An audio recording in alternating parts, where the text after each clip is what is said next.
Writing from the epicenter of the progressive thought, San Francisco, I would call attention to the parallels of fascist Nazi Germany to its war on its 1%, namely the Jews, to the progressive war on the American 1%, namely the rich.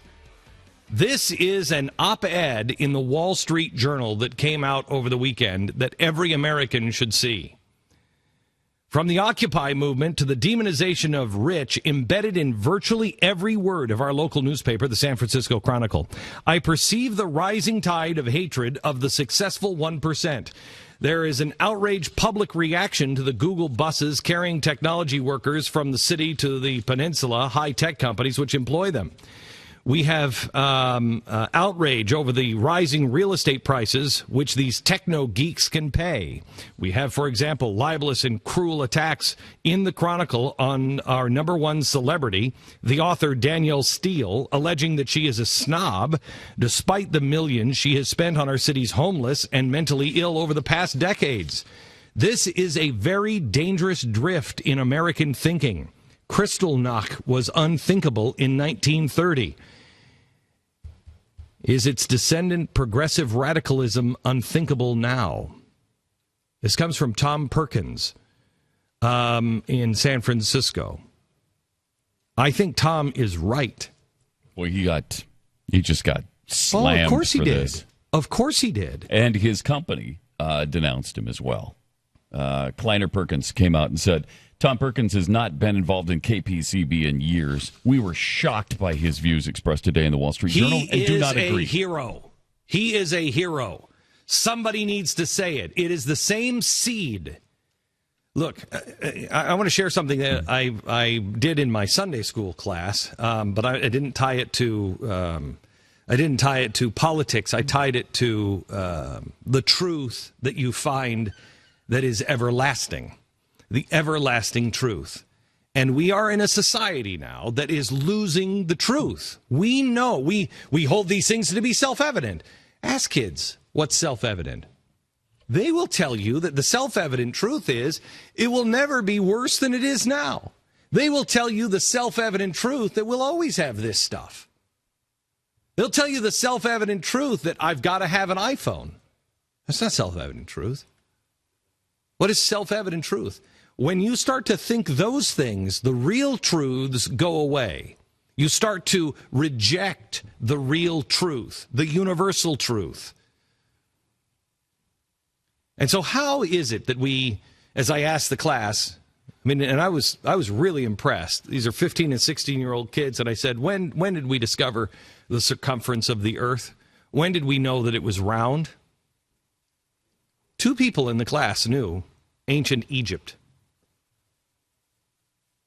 And I said, good for you. How did they do it? I don't remember the guy, this is a quote, I don't remember the name of the guy who did it, but he used wells, and he was measuring the shadow at the same time in different wells in different locations. And then he used those shadows to figure out the circumference of the earth. Good for you. Ancient Egypt. Now, how is it we didn't know that the world was round? How is it that the maps never changed? How is it that in 1492, they were actually saying we could fall off the edge of the earth? Because it didn't fit the narrative of those who were in power. So how do you lose truth? Truth is discovered and rediscovered over and over and over and over again. We're about to lose truth. These truths that we have all found self-evident, that all men are created equal. That means I can stand next to George Soros in a court of law, and I get the same kind of judgment that he gets. We knew this to be true a long time ago, but we didn't do it. We didn't do it with the African American, and now because vengeance belongs to man, we think, we're going to make them pay.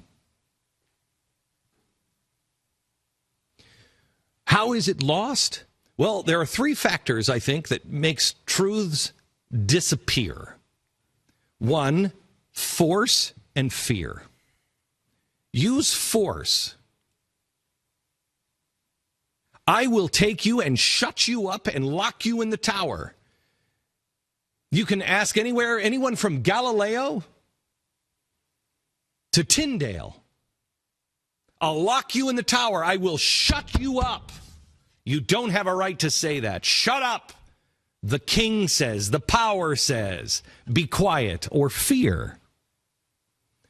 Look, I don't think you're going to say these things. I don't think you're going to show up tomorrow. You understand what I'm saying? It doesn't have to be the government. It has to be any mob-like mentality that has force over you, can put pressure on you. Step one, force and fear. That's the way you lose it. But I believe there are three pieces to this puzzle, and when all three of these things happen, you lose truth. The first one is force and fear. The second one is ignorance and apathy. We talked about this last week. The national crimes. I don't know. Crime number 2. I don't care. Crime number 3. I don't have time. Crime number 4. Just let well enough alone. Those are national crimes. Why are they national crimes? They're national crimes because you turn the other way. You stop looking at the truth. You, through force and fear, when somebody says, I need you to look at this, Kristallnacht was absolutely horrific. Would have never been considered in 1930. But nobody warned. Nobody said, look what was coming. And because there were thugs up at the top, they shut people up. And what do we do in response? What do we do to the man who says, you know what? We're turning into a country that I don't even recognize. What do? We intimidate him. We bully him. We have his company say, we denounce you. We're shocked by this. Instead of saying, I don't know, man, that's his opinion. Ask him about it. He has a right to his opinion. We're shocked. We're horrified. He should not be allowed to speak. Don't you see? Ignorance, apathy. I don't know. I don't care. National crimes. And the third one, and this is what erases truth when you combine all three of these, is greed and envy.